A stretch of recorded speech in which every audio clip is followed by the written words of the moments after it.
Hey everybody, Carrie Hoffmeister here with Carrie on Abundant TV. I say it every week that I'm excited to have who I have on, but I'm excited. Today we have on Christian rock band Disciple, and we have two of the members, Andrew and Kevin. Welcome, guys. Thanks for being on today. What's up? Thanks for having us. Thank you so So, much. Andrew, do you want to raise your hand so they know who you are? And then I'm Andrew. I play guitar. I'm Kevin. I sing. he's the singer. Yes. I'm super excited to have you guys on. I have a million things that I want to say, but I kind of wanted to start off with a little funny story. So when I first experienced you guys, I guess that would be the word, was at Winter Jam when you were in Michigan. And I went with my pastor's wife. So, and you're already laughing. You already know where this is going. I asked her, I was like, can I tell this story? Because this is so funny. Yeah. And I've been to Winter Jam before, so I feel like they usually have like a Christian rock band and then like a rapper. So I kind of knew what to expect, but I had never heard you guys. So when you came on, you guys came in pretty strong. Like you came in and rocked it. And I turned and looked at her and she was just like eyes wide open. And she's like, Yeah. she was like, I'm being open-minded. They're reaching people that I can't reach. And I was like, you're right, they are. So I'm sure you get that a lot. And we're going to talk more about that a little later. We're going to go ahead and start. Everyone knows we start with what I call carry on the questions, which is usually rapid fire questions. But since we have a group, well, we have two of the four, we're going to do most likely questions. So I'm going to ask you, it's going to be based off your whole group of most likely, and you can give different answers, whatever you think. It's just kind of fun to get to know you all and the other two that weren't on today, and we can give them a hard time. All right, are you ready? Yep. Let's go. Who is most likely to cry at animal adoption commercials? Joey. Really? You were really quick with that answer. Who is most likely to have your back? Kevin. Hey, I'm there. I'm back. I was gone for a second. Sorry. You were laughing so right hard. back. You just Who is the messiest on tour? Me? Really? We don't have anybody that's like like it's not a problem, but we have had guys like crew guys, other guys not in the band ride the bus that have made quite an impression. Who is the most likely to forget to text back? Are you pointing to Andrew? For sure, me. For sure. Him, Really? Yeah, I don't check messages or emails. Let's see how many. Hold on one second. Show him the number. Let me just confirm. It's good that I didn't email you then to get this. I have 562 unread text messages and 34,272 unread emails. So if you're watching this and you've texted him, it's not personal. No, it's not. I don't want that number to change. So okay. Yeah. Don't text. Yeah. No. Let's see. Who is most likely to get into shenanigans? Josiah. Yeah, Josiah. He's like the smartest, but also the funniest. Most likely to make a pun. Whoa. Like Whoa. Are you handing that mantle to him? Uh-oh. We're gonna fight. They're both really funny. Who is most likely to heavily edit their photo before posting it on social media? Joey. Joey? Yeah, without a doubt. Yeah. I mean, and maybe not this Joey, but definitely like when, once upon a time Joey. Who is most likely to spend an entire day scrolling on their phone? Joey. Yeah. Also. Oh, poor Joey. Joey, okay, because he's editing his photos, right? So he's it goes handy. Yeah. Who is most likely, I feel like I'm gonna know this one, to spend hours getting ready? Or at least who takes longer? I take the longest. You take the longest? Yeah. What takes so long? Shave, blow dry my hair, straighten my hair. Okay. Who will most likely lie about their birthday to get a free cake at the restaurant? For fun? Yeah, I would do that. Who is the most likely to be late? That would be me. Yeah. Okay. All right. Last one. This is a really important one, okay? Who is most likely to say that Carrie Hoffmeister is their favorite person to ever interview them? Wow. That's Definitely Joey or Josiah would say that. yeah. Since Yeah, they're it's not a here. tie between the two of them. Yeah. They're not even on it. Yeah, Exactly. but they're gonna be so jealous. Just imagine them right now watching at I home, know. completely just, gutted because they weren't a part of this. They will be. They'll be reaching out, and then I'll have to interview them too. I actually am very excited about You your should. show and very excited about the TV station and can't wait to Yeah. watch it for myself and let everybody else know about it. So this is actually really exciting. Thanks. I'm super excited to have you on as well. It's very different. There's like a theme to my show. I feel like in every episode we talk about legalism. I was raised that way. My husband was raised that way, and I feel like though it's a connection that a lot of artists have because and so I have questions for myself just because of how I was raised. I mean, one, even artists like I said, Ryan Stevenson and Ryan Ellis wouldn't have been acceptable to listen to. So definitely Disciple would not have been okay to listen to. But when I watch some of your interviews, your heart is just so you just love the Lord. And so I just think people miss that so much. And we'll get into that. But to start off, I just kind of want you to talk a little bit about the background. The band's been around for a really long time, since 92. Is that Yeah, correct? that's right. And Kevin, are you the only original member? Correct. Okay. So you don't even look old enough to have been in a band for that long. When I read that, I was like, I think I have the wrong band because that's a long Now, time. now you're my favorite. Absolutely. Now I'm you being just serious though. You do not look, I mean, we're going on 31 years of yeah. being in this It'll band. be. We started in So December you of must only be '92. 32, right? Exactly. Yeah. Exactly. Inherited Child the band at prodigy. birth. Yes. So give us just a background on how this came about. And I know you mentioned you were kind of raised that way as well. So what made you want to go into this genre?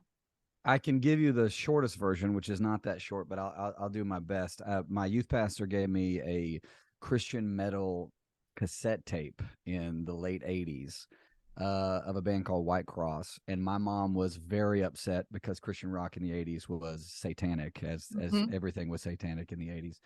And shortest version I can give you is this music changed my life. It was very bold, very courageous. I mean, these men.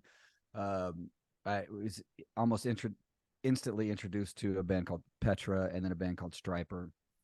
And these guys would have Christians protesting at their shows and also other people protesting at their shows. So they had like good and evil both protest. They had no allies really. And so what they were doing in the '80s was extremely courageous and bold to believe in what they were doing and to stand for something. And so I had this admiration and respect for Christian rock bands because my friends, they were like, oh, it's Christian rock, well that's not cool, and so my friends didn't, that thought mainstream rock was cool, they didn't necessarily think Christian rock was cool. My parents thought it was evil, so nobody was on their team, right? So it really was this thing that I was just enamored by how bold and courageous it was. And so when we would go and watch these people perform, they were so bold about their faith on stage, and like not backing down. Just the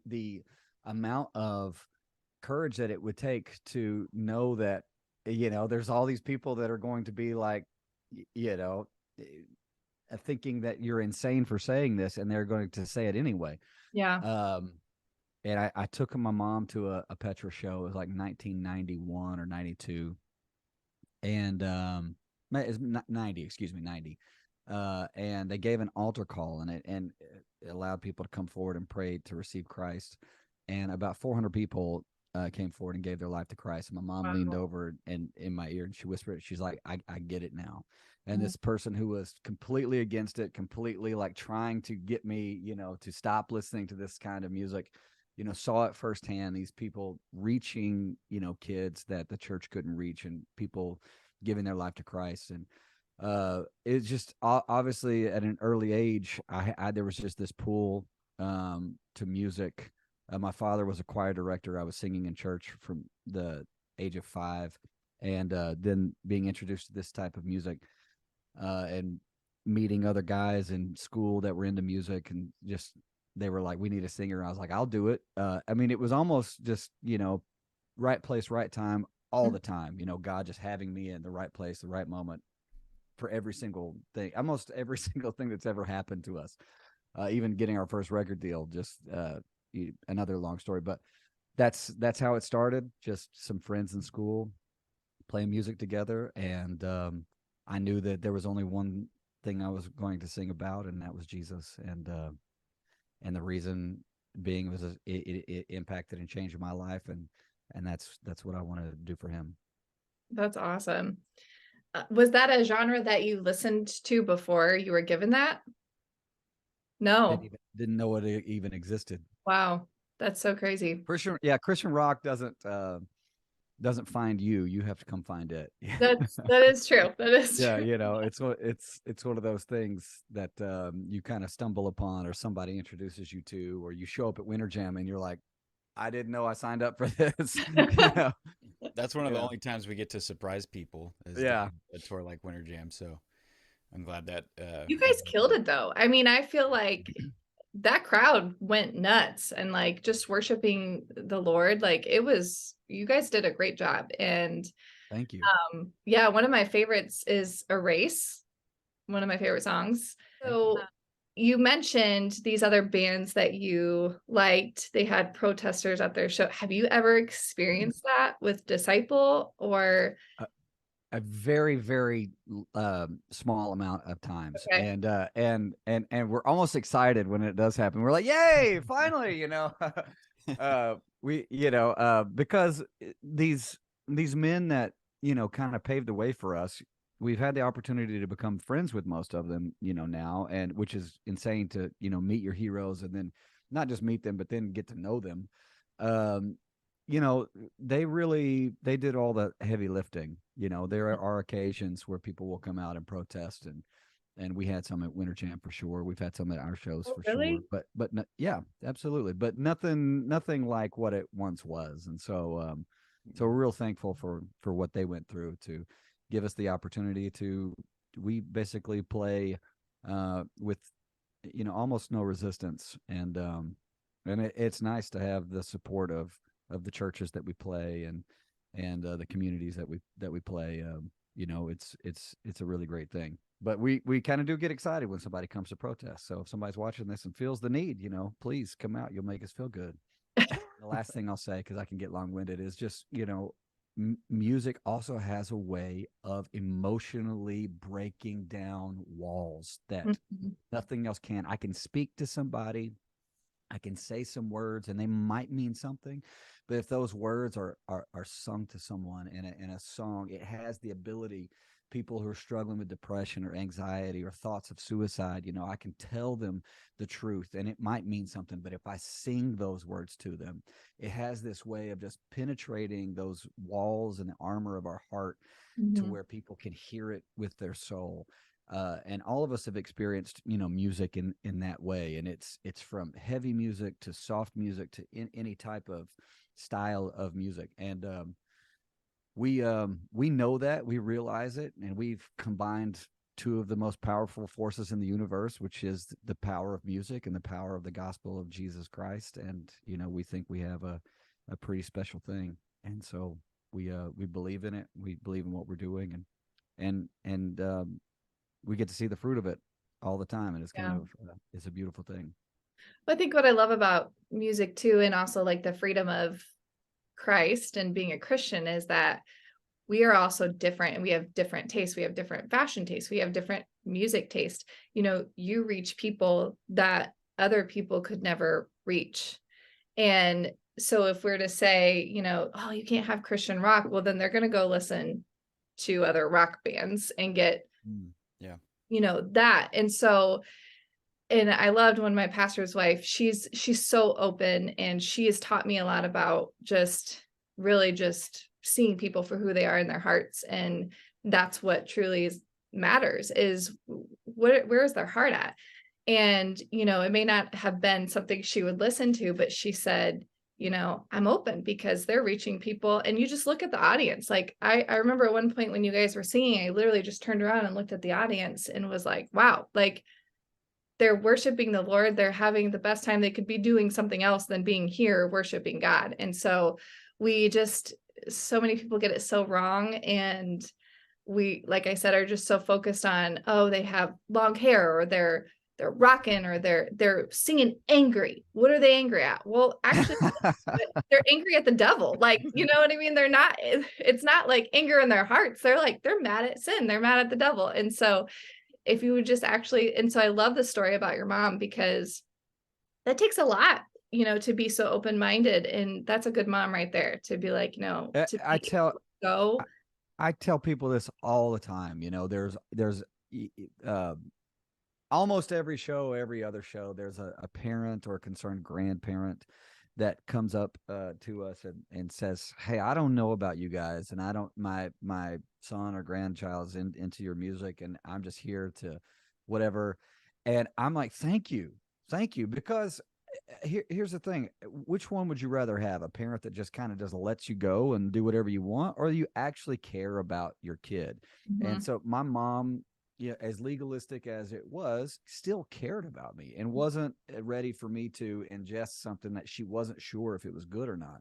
Yeah, I just really appreciate people who are honest like that. I actually don't view it as very legalistic. I actually view it as someone just not being sure of what's right or wrong or good or bad, and you just trying to be a good parent, and having that experience has really helped me to see it that way, having a mother who loves me and who is Disciple's biggest supporter. Okay, like bought us our first van, bought it, whatever, and just kind of going from that mindset of like, this is evil. I mean, you gotta understand, it's hard to put yourself culturally back in a time frame where you got guys like Jimmy Swaggart writing books, Wolves in Sheep's Clothing, and it was a book about Christian rock and the dangers of Christian rock. And so you have these famous, very influential spiritual leaders, kind of telling people that this is evil. And well, of course, a lot of people are going to think that and have strongly held views. That's not so much the case anymore. There's not so many strong, influential, popular Christian leaders speaking out against Christian rock. There are some, but it's not nowhere near like what it was in the early '80s, mid '80s. So,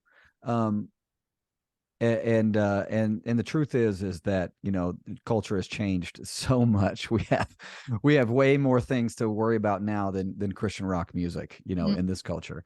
And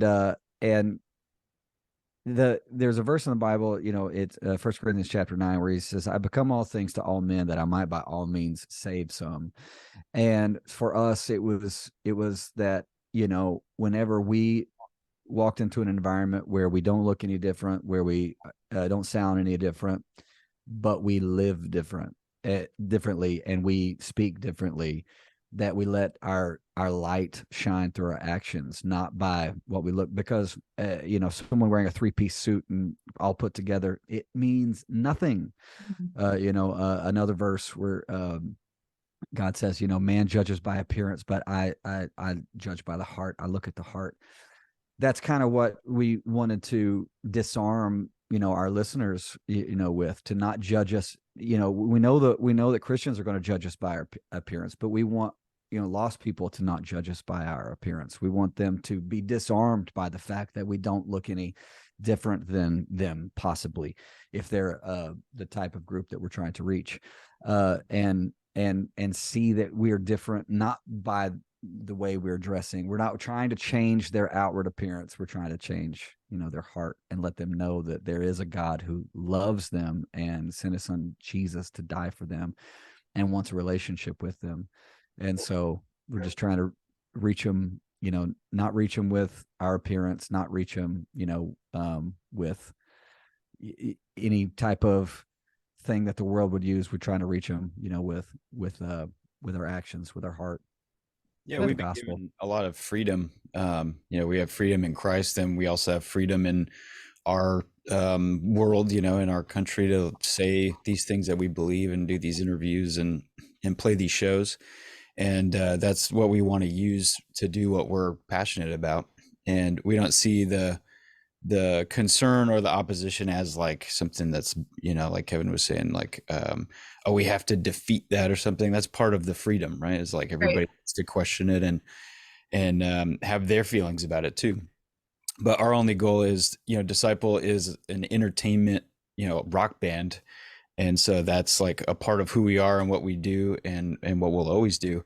But it's our mission to not let that ever overtake the heart of what we're about, which is, Yeah. sharing the gospel and getting those people that might have concerns or be sort of like unfamiliar with what we do to Mhm. see that, and also to see the fruit of, like Kevin was saying, the people that we're able to reach, or like your friend at the show is able to see, like, there's people that love that music like us, that Mhm.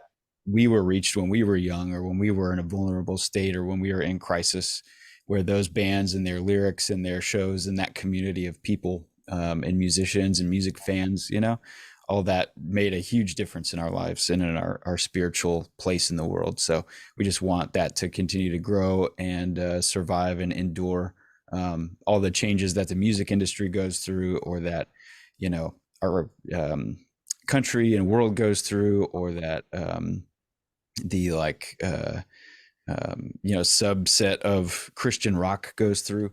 It's very different from when I was young, and it's different from when Kevin was young. But I think the fact that it's still here says a lot, and we just want to be a part of that, journey through those like ages into the next phase. Because we're friends with a lot of young bands that have the same sort of drive and passion, and we get to also be a part of their journey, play shows with them, and see them kind of come up into the forefront of what we do now. Who writes your songs? Do you guys write your own songs? Do you write together? Do you write with other musicians?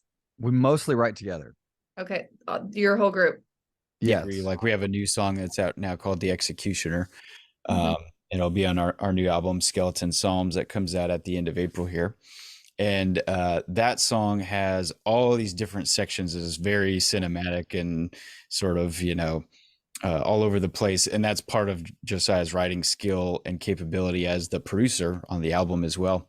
But Kevin wrote basically the heart of the chorus in the song, as well as a bunch of the lyrics and the verses and everything else. So they worked on that together a lot. And then I wrote the bridge, which is the big heavy guitar part. And then Joey contributed a ton of percussive ideas that made the sections what they are.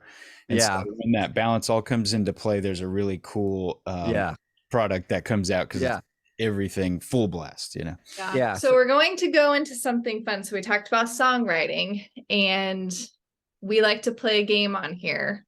Okay. Called Name Your Song. Okay. So, and I tried to go back, but I mean, I know it's a lot. You guys have a lot of songs. I didn't go too far, but I did try to go back. So Okay. I had like 6 songs. And so what I do is I'm going to give you 2 lines of the song, and that's all I have written down. So I can't give you any more. And you got to tell me the title of the song. Give me the All right? easy ones. So we'll see which between the 2 of you can get them quicker. All right. Are you ready? Times my eyes have seen too many things. There are things that I can and can't ignore. Gosh, wow, look at you. I did not write that one. Yeah, that's so Nope. old. Is it? Is that from Southern Hospitality? Oh, I didn't write the album title down. It starts with on. Falling Star. I'm gonna go with Falling Star. Nope. On my way. On my way down from on Southern my way Hospitality. down. Yes. Okay, next one. Sitting in ashes, we're broken with our faces downward. I know this Wow. Yeah. You do? Go ahead. Say it. This is The Wait Is Over. Nice Good work. job. That is. Yes. My knees are weak and my mind is tired. Lay my burdens. Whoa, nice. We play that all the time. So Yeah. Okay. yeah. Faithful to show up on time, such a flame that was burning in your eyes. Dear X. I like that one too. That's a good one. Thank Okay, you. last one. Your mind has not been a friend. It chokes you within and makes truth look like a demon. That one's Erase. Yeah. Yeah, Good job, I had to Andrew. add that one in there, of course. Hey, that wasn't too bad. That was good. yeah. No, we Good job. Okay, so you did mention you guys have a new album coming out April 28th, right? Correct. Called Skeleton Psalms. yes, yes. Can you give your fans a little insight of what they can expect on that album? And will you, I know you just got done being on tour for Winter Jam. Are you guys going to be doing Yes. another tour for this album? Yes. In the fall, we will be touring for Skeleton Psalms. And then in the summer, we're going to be doing all the music festivals. So we'll be Yeah, I playing think I'll new see you guys songs. at a couple of Mhm. those. Yeah. And we've got some shows before the summer festivals as well, where we'll be playing the new stuff and also I guess I can say it here. It'll be out by this time. We'll be doing a live stream of the new album on April 28th, which is the release day. It's called Skelevision. We're gonna have a free CD release show where people can come out to the show, but it's also going to be live streamed all around the world. So people Oh, that can't cool. make the show can watch the show. We'll play some of the new songs there. Yeah. Where will that be? Cincinnati, Ohio. Awesome. Yeah. So that's the new album. We're extremely excited about it. And release day is not very far away. So Yeah, awesome. So you have a new song, Bad Words. Tell us a little bit about that song. What's the meaning behind that? I loved what you were saying on I think it was yeah, on your guys' website, maybe that you had it on. social media. This is such an interesting song. I mean, we knew from the start this song was not going to be for everyone. It's a very, very heavy song. It's not reaching anybody else, that likes that. But I love writing songs that are very passionate about our faith, that inspire people to be bold about their faith and to have an attitude of, you are not going to stop me from following Jesus. You're not going to stop me. Kind of like the apostles, whenever the religious leaders of the day were like, you cannot say the name of Jesus anymore. And Peter is like, look, would you want us to obey God or obey man? And I love that kind of just, attitude of like, we are going to do what we know is right, no matter what anybody says about it. And in this culture that we live in right now, it's so insane to even think that this is a thing, like that prayer is such an evil thing. To say the name of Jesus in a school classroom is such a taboo and evil thing. If someone were to, thank God, after receiving an award, such a, just like, someone who is a Christian or is going to get blacklisted from Hollywood or not get these kinds of roles. And so, or we've had people text in or send us direct messages to social media from, Northern California. And they were like, I really appreciate this song, Bad Words, because it inspires me to speak up at work because I'm afraid to talk about Jesus at work because I'm afraid I'll lose my job. And there's other people that are like, oh, these lyrics are so cringe, and you're like, yeah, well, because that's what the point that we're trying to make is, like, the world is creating Jesus to be this such a bad word where we're going to tolerate every other idea, every other philosophy, every other lifestyle choice. We're going to tolerate it all and we're going to accept it all. But this Jesus thing, this is going to now be taboo. And it's we just wanted to write a song like, he is the hope for this world. He is the hope for my life. And no matter what kind of laws you pass or cancel culture or whatever you want to throw at us to try to take us out, we are not going to shut up about Jesus.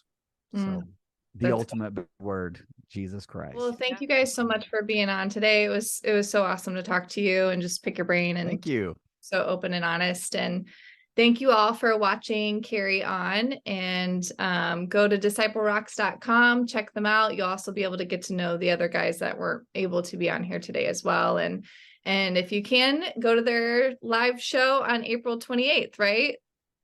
Yeah. You said it was April 28th? Ohio, Yeah, at Solid Cincinnati. Rock. So, and until next time, carry on. Hey, everybody. I hope you enjoyed this latest episode of Carry On with Disciple. So this was a super fun interview that I had to cut down into 30 minutes. There's much more to see. There's laughs. There's just some good talks into this episode. So if you want to see the full episode, head to abundanttv.com and you can watch it all. Thanks so much for watching.